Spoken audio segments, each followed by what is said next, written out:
Hi guys, thank you very much for watching our video. In this video we're going to be showing you how to do stamp and stencil concrete.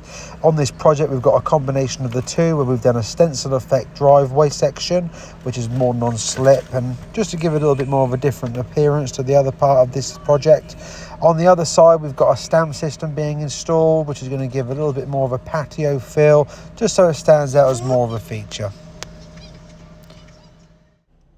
At this stage of the project, we lay our border stencils. We edge the entire outside first before we lay the main stencils, just so it's easy to cut and monitor in the main design. As you can see now, we're laying down the main design, which is cobble on this particular project.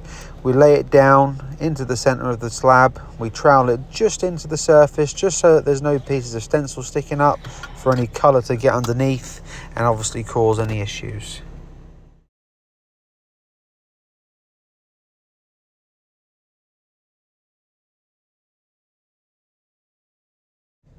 The stamp system is a different process where we do not have to apply stencils to the surface first.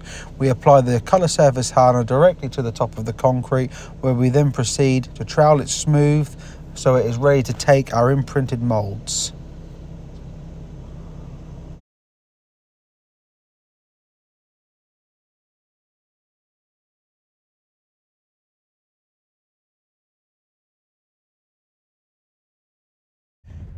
Due to the nature of the stamping method, it is often required to go out on top of the concrete on kneading boards to polish the surface to a fine finish, to create a beautiful smooth surface to take the moulds and give the most detailed print.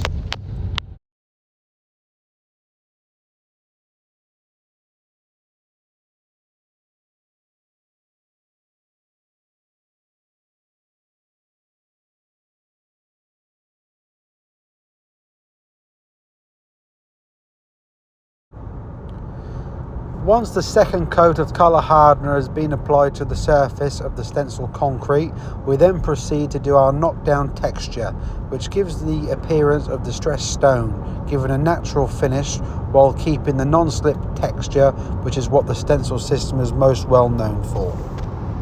This can also be done off kneading boards if the concrete has reached a certain hardness that requires it.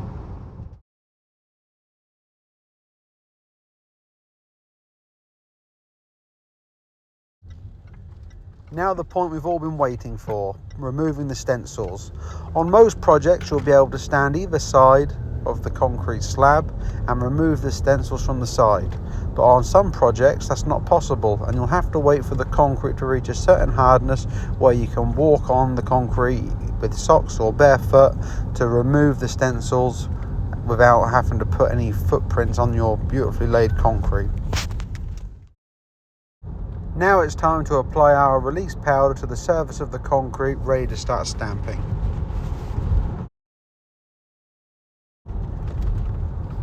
We're now at the stage of the project where timing is everything, and the stamping system is all about knowing when to get on top of that concrete with your moulds to get a beautiful finish, as getting on too early can cause uneven print and getting on too late can mean lack of print, so timing is everything.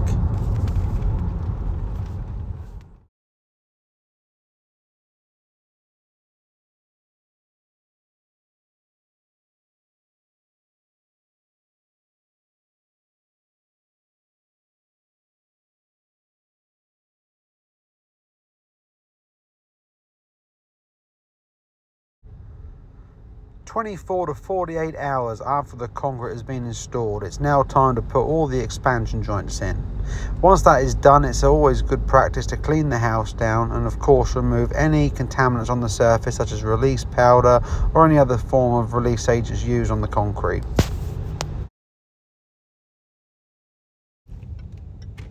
Once all repair work is complete and the surface is dry, it's now time to apply the resin sealer.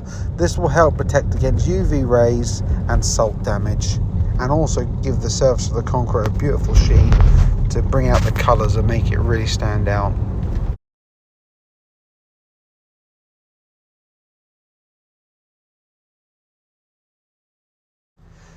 Thank you for watching our video. We hope you found it informative. If you'd like more information on our system and techniques, please visit our website at www.stencil-tech.co.uk. And of course, please remember to subscribe to our channel where we share loads of videos on techniques and systems that we offer. Thanks again.